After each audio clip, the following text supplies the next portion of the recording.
once again welcome to market. നമ്മളെല്ലാവരും തന്നെ CPR related ആയിട്ടുള്ള ഒരു ടോപ്പിക് ഡിസ്കസ് ചെയ്യാനായിട്ടിരിക്കുകയാണ്. CPR റിലേറ്റഡ് ആയിട്ട് മുമ്പ് നമ്മൾ ഓൾറെഡി CPR ബൗൺസ് എന്ന് പറഞ്ഞിട്ട് ടോപ്പിക് നമ്മൾ ഓൾറെഡി സംസാരിച്ച് വെച്ചാണ്. അതിൻ്റെ വീഡിയോ നമ്മൾ യൂട്യൂബ് ചാനലിൽ കിടപ്പുണ്ട്. CPR റിലേറ്റഡ് ആയിട്ടുള്ള സെക്കൻഡ് ടോപ്പിക്കാണ്. ഫസ്റ്റ് നമ്മൾ ഡിസ്കസ് ചെയ്തിട്ടുണ്ടായിരുന്നത് CPR ബൗൺസ് ബാക്ക് ആണ്. 920 mm നമുക്ക് ട്രേഡ് എടുക്കാൻ പറ്റുന്ന നല്ലൊരു സെറ്റപ്പ് ആയിരുന്നു അത്.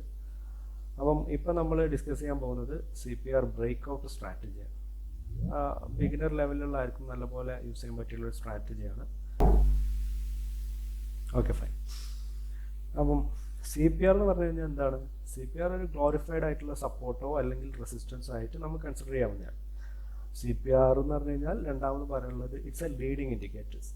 അതായത് നമുക്ക് ഇന്നിപ്പം അവൈലബിൾ ആയിട്ടുള്ള ഇൻഡിക്കേറ്റേഴ്സ് CPR അതുപോലെ പിവറ്റ് പോയിന്റ്സ് മാത്രമാണ് ലീഡിങ് ആയിട്ടുള്ള ഇൻഡിക്കേറ്റേഴ്സ്. ബാക്കിയെല്ലാം തന്നെയും ലാഗിങ് ഇൻഡിക്കേറ്റേഴ്സാണ്. അപ്പം നമുക്ക് നല്ല റിസൾട്ട് കിട്ടാൻ കൂടുതൽ സാധ്യതയുള്ളത് ലീഡിങ് ഇൻഡിക്കേറ്റേഴ്സ് യൂസ് ചെയ്തിട്ട് ട്രേഡ് കൺസിഡർ ചെയ്യുമ്പോഴാണ്.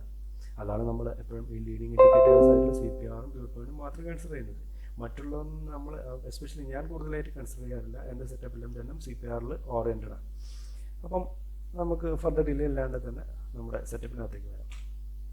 CPR ബ്രേക്ക്ഔട്ട് എന്ന് പറഞ്ഞു കഴിഞ്ഞാൽ നല്ല എഫക്റ്റീവാണ്. ഞാൻ ഇത് വെച്ച് നല്ല ട്രേഡ് എടുക്കാറുണ്ട്, നല്ലപോലെ റിസൾട്ട് കിട്ടാറുണ്ട്. ഈസിയാണ് നമുക്ക് അനലൈസ് ചെയ്യാനായിട്ട്. അതുപോലെ ഫസ്റ്റ് ടാർഗറ്റിൻ്റെ മുകളിലേക്ക് സെക്കൻഡ് ടാർഗറ്റ് തേർഡ് ടാർഗറ്റ് വരെയൊക്കെ നമുക്ക് മിക്ക ദിവസം കിട്ടാറുണ്ട്. അതിൻ്റെ റീസൺ നല്ലൊരു സ്ട്രാറ്റജിയാണ്. നമ്മൾ ഈ പറയുന്ന റൂൾസ് അതുപോലെ നിങ്ങൾ ഫോളോ ചെയ്തിട്ട് ചെയ്യാനായിട്ട് ശ്രമിക്കാം. ഓക്കെ, ജസ്റ്റ് റൂൾസിലേക്ക് പോകാം. ഫസ്റ്റ് മാർക്കറ്റ് എന്ത് വേണം? CPRൻ്റെ താഴെ വേണം ഓപ്പൺ ചെയ്യാനായിട്ട്. ഓക്കെ, CPRൻ്റെ താഴെ വേണം ആ പ്രൈസ് ഓപ്പൺ ചെയ്യാനായിട്ട്. അങ്ങനെയാണെങ്കിൽ ഒരു ബ്രേക്ക്ഔട്ടിന് സാധ്യതയുള്ളൂ. രണ്ടാമത് ബ്രേക്ക്ഔട്ട് കിട്ടുന്ന സമയത്തേക്ക് അത് സോളിഡ് ആയിട്ടുള്ള ബ്രേക്ക്ഔട്ട് ആയിരിക്കും.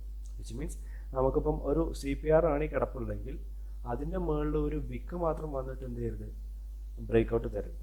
അത് നമുക്കൊരു ബ്രേക്ക്ഔട്ടായിട്ട് കൺസിഡർ ചെയ്യാൻ പറ്റത്തില്ല. ഒരു പെർഫെക്റ്റ് ക്യാൻഡിൽ, കൂടുതൽ റിജക്ഷൻസ് ഒന്നും ഇല്ലാത്ത പെർഫെക്റ്റ് ക്യാൻഡിലാണ് നമ്മൾ സോളിഡ് ആയിട്ടുള്ള ബ്രേക്ക്ഔട്ട് എന്ന് പറഞ്ഞത്. മാത്രമല്ല ബ്രേക്ക്ഔട്ട് കിട്ടുമ്പോൾ എപ്പോഴും നമ്മൾ പറയാറുള്ള പോലെ തന്നെ ക്യാൻഡിലിൻ്റെ ബോഡിയുടെ ഒരു 30% മിനിമം 30% CPRൻ്റെ മുകളിൽ കവർ ചെയ്തിരിക്കണം. അങ്ങനെയാണെങ്കിൽ അതൊരു സോളിഡ് ആയിട്ടുള്ള ബ്രേക്ക്ഔട്ട് ആണെന്ന് പറയാറുണ്ട്. ഇതിൻ്റെ കൂടെ നിങ്ങൾ ട്രേഡിലേക്ക് പോകുമ്പോൾ വോളിയം കൂടി കൺസിഡർ ചെയ്യണം. നമ്മൾ ഈ സെറ്റപ്പിനകത്ത് വോളിയം ഇൻഡിക്കേറ്റ് ചെയ്തിട്ടില്ല. ഓപ്ഷൻസിനകത്ത് വോളിയം നോക്കാറില്ല. അതിനെക്കൊണ്ടാണ് നമ്മളത് പിന്നെ ഒരു ക്ലാരിഫിക്കേഷന് വീണ്ടും ഒരു കൂടുതൽ കൺഫ്യൂസിങ് ആക്കേണ്ടെന്ന് കരുതിയിട്ടാണ് നമ്മളതിവിടെ ജസ്റ്റ് നോട്ട് ചെയ്യാതിരുന്നത്. ഓക്കെ, അപ്പോൾ മൂന്നാമത്തെ കാര്യം, ഈ ബ്രേക്ക്ഔട്ടിന് മുൻപായിട്ട് ഒരു 3 അല്ലെങ്കിൽ 5 മുതൽ 5 വരെയുള്ള ക്യാൻഡിലിൻ്റെ ഒരു എന്ത് വേണം? കൺസോൾട്ടേഷൻ ഫേസ് വേണം. അത് CPRൻ്റെ അകത്തായിരിക്കാം, CPRൻ്റെ താഴെ ആയിരിക്കാം, അല്ലെങ്കിൽ വൈഡർ CPR ആണെങ്കിൽ CPRൻ്റെ അകത്താണ് ബെറ്റർ. ഈ കൺസോൾട്ടേഷൻ കഴിഞ്ഞിട്ട് വേണം CPR ബ്രേക്ക്ഔട്ട് കിട്ടാനായിട്ട്. കാര്യം ഏതൊരു ട്രെൻഡും ഒന്നുകൂടി വാലിഡ് ആവുക അല്ലെങ്കിൽ കുറച്ചുകൂടി സ്ട്രോങ് ആയി മാറുന്നത് ഒരു കൺസോൾട്ടേഷൻ ഫേസ് കഴിഞ്ഞതിന് ശേഷം മാത്രമാണ്. അതിനെക്കൊണ്ടാണ് ആ ഒരു കാര്യം കൂടി നമ്മളോട് കൺസിഡർ ചെയ്യുന്നത്. പിന്നെ എപ്പോഴും പറയാനുള്ള പോലെ തന്നെ നമ്മൾ ഈ റൂൾസ് എല്ലാം തന്നെയും ഫോളോ ചെയ്യുന്നതിന് വേണ്ടിയിട്ടാണ്. കൂടുതൽ നമുക്ക് എന്താ പറയുക, വിന്നിങ് ട്രേഡുകൾ കണ്ടെത്താൻ വേണ്ടിയിട്ടാണ്. അല്ലെങ്കിൽ നമ്മുടെ ഈ സെറ്റപ്പ് പരമാവധി അക്യൂറേറ്റ് ആയിരിക്കാൻ വേണ്ടിയിട്ടാണ് നമ്മൾ ഈ റൂൾസ് എല്ലാം തന്നെയും പറയുന്നതും ഫോളോ ചെയ്യുന്നതും. ഓക്കെ, ഇനി നാലാമത്തെ കാര്യം പറയുകയാണെന്നുണ്ടെങ്കിൽ ബ്രേക്ക്ഔട്ടിൻ്റെ സമയത്ത് നമ്മൾ ലെഫ്റ്റ് സൈഡിലേക്ക് ചെക്ക് ചെയ്യണം. അതായത് CPRൻ്റെ ലെഫ്റ്റ് സൈഡ് ചെക്ക് ചെയ്യണം. ബ്രേക്ക്ഔട്ട് നടക്കുന്ന സമയത്താണ് പറയുന്നത്. കാര്യം ഈ ബ്രേക്ക്ഔട്ട് ക്യാൻഡിൽ അന്നേ ദിവസം CPRൻ്റെ മുകളിൽ ഫോർ ദ ഫസ്റ്റ് ടൈം ആയിരിക്കണം എന്ത് ചെയ്യേണ്ടത്? ക്ലോസ് ചെയ്യേണ്ടത്. വന്ന് ഇറങ്ങിപ്പോയി കഴിഞ്ഞ കാര്യമില്ല, നമുക്ക് നല്ലപോലെ ഒരു ക്ലോസ് കിട്ടണം. ഈ CPRൻ്റെ മുകളിൽ ഞാൻ പറഞ്ഞ കണ്ടീഷൻസ് മീറ്റ് ചെയ്യുന്ന തരത്തിലേക്ക് ഒരു ക്ലോസ് കിട്ടിയെങ്കിൽ മാത്രമേ അത് കൺസിഡർ ചെയ്യാവൂ. ഓക്കെ, അങ്ങനെയാണെങ്കിൽ അതിന് നമുക്ക് വാലിഡിറ്റി കൊടുക്കാൻ പറ്റത്തുള്ളൂ.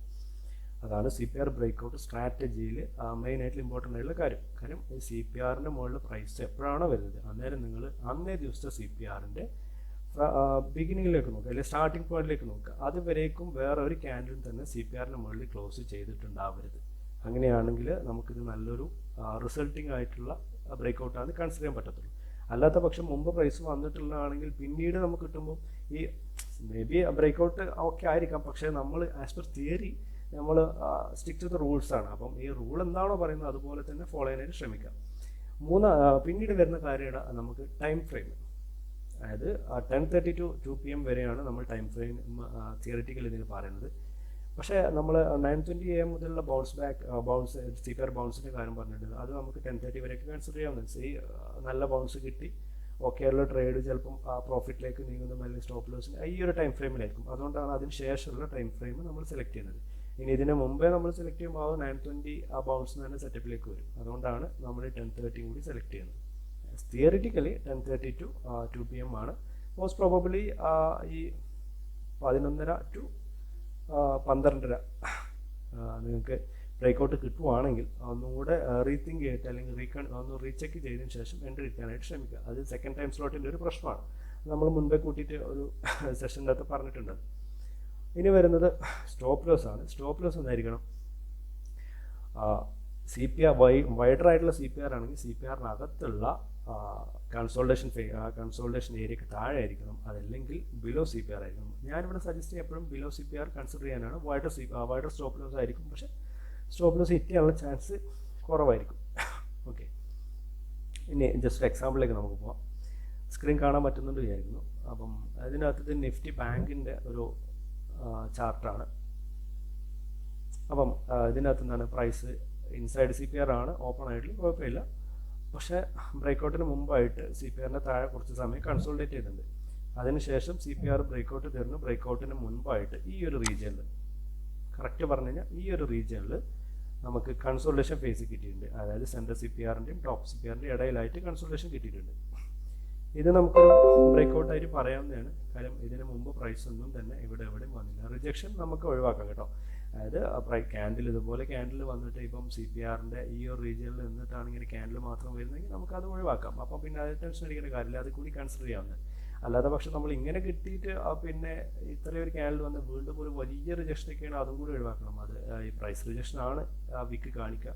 അപ്പോൾ അത് ലോജിക്കലി നിങ്ങൾ മനസ്സിലാക്കിക്കൊണ്ട് വേണം ട്രേഡിലേക്ക് എൻട്രി എടുക്കാനായിട്ട്. ഇവിടെ നമുക്കിവിടെ ഒരു എൻട്രി ഉണ്ടായിരുന്നു. നമ്മളിവിടെ എൻട്രി എടുത്തിട്ടുണ്ടെങ്കിൽ നമ്മുടെ സ്റ്റോപ്പ് ലോസ് മോസ്റ്റ് പ്രോബബിളി ഈ CPRക്ക് താഴെ ആയിരിക്കും. ഓക്കെ, അങ്ങനെ ആകുമ്പം നമുക്ക് എന്താണ് ഈ സ്റ്റോപ്പ് ലോസ് കൂടി കൺസിഡർ ചെയ്യുമ്പം നിങ്ങൾക്ക് കാണാം ഇത് 1 hour 2 hour വരേക്കും ഇതിൻ്റെ റിവാർഡ് പോയിട്ടുണ്ട്. മറ്റൊരു എക്സാമ്പിളാണിത്. ഷോർട്ട് സെൽ ചെയ്യാൻ പറ്റിയിട്ടുള്ള എക്സാമ്പിളാണ്. ഇവിടെയും നിങ്ങൾ ശ്രദ്ധിക്കുക, CPR ബ്രേക്ക് ഡൗൺ തരുന്ന സമയത്ത് ഫോർ ദ ഫസ്റ്റ് ടൈം ആണ് താഴെ ക്ലോസ് തന്നിട്ടുള്ളത്. ഇവിടെ ഒരു വിക്ക് വന്നിട്ടുണ്ട്. നേരത്തെ ഞാൻ പറഞ്ഞിട്ടുള്ള കാര്യമാണ്, വിക്ക് വന്നിട്ടുണ്ട്. പക്ഷേ ഇതിന് നമ്മൾ വിക്ക് ആയതിനെ കൊണ്ട് പ്രൈസ് റിജക്ഷൻ ആണെന്ന് കൺസിഡർ ചെയ്തിട്ട് നമുക്കിതിനെ മാറ്റി നിർത്താവുന്നതാണ്. CPRൻ്റെ താഴെ CPR breakout or break down താഴെ ആണല്ലോ ബ്രേക്ക് ഡൗൺ വരിക. അപ്പം ഈ ബോട്ടം CPRൻ്റെ താഴെ ക്യാൻഡലിൻ്റെ ബോഡിയുടെ 30% കവർ ചെയ്യണം. അപ്പം ഇവിടെ ഈ ഒരു ഏരിയ ആണെന്നുണ്ടെങ്കിൽ ജസ്റ്റ് മിനിറ്റ്, ഈ ഒരു ഏരിയ വരുമ്പോഴത്തിന് നമുക്ക് എന്താണ് ഒരു 30% ഒന്നുമില്ല. അപ്പോൾ ജസ്റ്റ് വെയിറ്റ് ചെയ്യാം. നെക്സ്റ്റ് ക്യാൻഡിൽ വന്നിട്ട് നല്ലപോലെ ക്ലോസ് കിട്ടി. ഇവിടെ നമുക്ക് എൻട്രി ഉണ്ട്. റിജക്ഷൻ കാണിക്കുന്നുണ്ടെങ്കിൽ പോലും ഇവിടെ നമുക്ക് എൻട്രി ഉണ്ട്. ഈ തിയറി വെച്ച് നോക്കുകയാണെങ്കിൽ break down or break out theory വെച്ച് നോക്കുകയാണെന്നുണ്ടെങ്കിൽ നമ്മുടെ CPRൻ്റെ താഴെ ഇവിടെ ആവണം നമ്മുടെ സ്റ്റോപ്പ് ലോസ്. പക്ഷേ ഞാൻ ഒന്നുകൂടെ ഒരു ബഫർ സോൺ ഇട്ടിട്ട് ഇവിടേക്ക് ആയിരിക്കും സ്റ്റോപ്പ് ലോസ് പ്ലേസ് ചെയ്യുക. ഈ 17,560 താഴേക്കായിട്ടായിരിക്കും സ്റ്റോപ്പ് ലോസ് പ്ലേസ് ചെയ്യുക. കാര്യം ഇവിടെ നല്ലപോലെ റിജക്ഷൻ ഫേസ് ചെയ്തിട്ടുള്ള ഏരിയയാണ്. അപ്പം ഈ ഒരു ചെറിയൊരു CPR അല്ല. അപ്പം ഒന്നുകൂടി ബെറ്റർ കൺസിഡർ ചെയ്യാൻ നല്ലത് ഈ ഒരു ഏരിയക്ക് താഴെയാണ്. അപ്പം ഇവിടെ നിങ്ങൾക്ക് കാണാൻ പറ്റും. ഇനിയിപ്പോൾ ഇത് വെച്ച് കഴിഞ്ഞാൽ പോലും 1 hour ഓൾമോസ്റ്റ് ഇവിടെ വരും, 2 hour ഓൾമോസ്റ്റ് ഇവിടെയും വരും. നല്ല റിസൾട്ടിങ് ആണ്. അപ്പം ഇതാണ് പറയാനുള്ളത്. പിന്നെ ഏതൊരു സെറ്റപ്പിനും പോലെ നമ്മൾ മനസ്സിലാക്കേണ്ടത്, നമ്മൾ ഇന്നിപ്പം ഒരു സെറ്റപ്പോ സ്ട്രാറ്റജിയോ മനസ്സിലാക്കി നേടി നാളെ തന്നെ പോയിട്ട് നിങ്ങൾ ട്രേഡ് ചെയ്യരുത്. ബാക്ക് ടെസ്റ്റ് ചെയ്യണം. ഒരു ചുരുങ്ങിയത് നിങ്ങൾ ഒരാഴ്ചക്കെങ്കിലും, ഇനിയിപ്പം ഒരാഴ്ച കണ്ടിന്യൂസ് ആയിട്ട് വെയിറ്റ് ചെയ്ത് ബാക്ക് ടെസ്റ്റ് ചെയ്യാൻ പറ്റുന്നില്ലെങ്കിൽ നിങ്ങൾക്ക് ഒരു മാസത്തെയോ 2 മാസത്തെയോ ഡാറ്റ വെച്ചിട്ട് ഈ CPR ബ്രേക്ക്ഔട്ട് അതുപോലെ നമ്മൾ ഈ പറഞ്ഞ കണ്ടീഷൻസ് ഒക്കെ മീറ്റ് ചെയ്തിട്ട് വർക്ക് ആവുന്നുണ്ടോ ഇല്ലയോ എന്നുള്ള ബാക്ക് ടെസ്റ്റ് നടത്തിയതിന് ശേഷം മാത്രം ട്രേഡിലേക്ക് എടുത്താൽ മതി. അതായിരിക്കും ബെറ്റർ. കാര്യം ബാക്ക് ടെസ്റ്റ് ചെയ്യാണ്ട് ഇപ്പം നിങ്ങൾക്ക് ഞാൻ പറയുന്ന ഇനിയിപ്പോൾ ആര് പറയുന്നതായിരുന്നാലും ഏതൊരു സെറ്റപ്പ് നിങ്ങൾക്ക് കിട്ടിക്കഴിഞ്ഞാൽ പോലും ബാക്ക് ടെസ്റ്റ് ചെയ്യാണ്ട് നമ്മളത് നാളെ തന്നെ ട്രേഡിലേക്ക് യൂസ് ചെയ്യാനായിട്ട് പാടില്ല. ബാക്ക് ടെസ്റ്റ് ചെയ്ത് കൺഫേം ചെയ്തതിന് ശേഷം വേണം എന്ത് ചെയ്യാനായിട്ട്, ട്രേഡ് ചെയ്യാനായിട്ട്. പിന്നെ വീണ്ടും ഒരു കാര്യം പറയാനുള്ളത്, 100% റിസൾട്ട് കിട്ടുന്ന ഒരു സ്ട്രാറ്റജിയും ഇന്നേ വരെ ആരും കണ്ടെത്തിയിട്ടില്ല. എല്ലാ സ്ട്രാറ്റജീസിനും അതിൻ്റേതായുള്ള ഡ്രോബാക്ക് ഉണ്ട്, അതിൻ്റേതായുള്ള പോസിറ്റിവിറ്റി ഉണ്ട്. പക്ഷേ നമ്മളിവിടെ കൂടുതൽ കൺസിഡർ ചെയ്യാനുള്ളത് നമുക്ക് വിന്നിങ് ട്രേഡുകൾ തരാൻ ചാൻസ് ഉള്ള അല്ലെങ്കിൽ ചാൻസ് കൂടുതലുള്ള സെറ്റപ്പുകളെയാണ് കൂടുതൽ കൺസിഡർ ചെയ്യുന്നത്.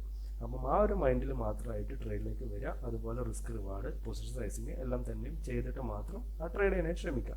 ഇക്വിറ്റിക്കകത്ത് നോക്കുമ്പോൾ നിങ്ങൾ ഇതിനകത്ത് വോളിയം കൂടി കൺസിഡർ ചെയ്യണം. പക്ഷേ ഓപ്ഷൻസിനാകുമ്പോൾ വോളിയത്തിൻ്റെ ആവശ്യമില്ല. അതുകൊണ്ടാണ് നമ്മൾ രണ്ടും കൂടി വരുന്നൊരു കൺഫ്യൂഷൻ ആക്കേണ്ടതെന്ന് എഴുതിയിട്ടാണ് ആ ഒരു PDF കാണിക്കുന്നത്. ഓക്കെ, സോ അത്രേ ഉള്ളൂ പറയാനായിട്ട്. ചെറിയ ടോപ്പിക്കാണ്. എന്നിരുന്നാൽ കൂടിയും എനിക്ക് നല്ലപോലെ റിസൾട്ട് വരുന്ന ടോപ്പിക്കാണ്.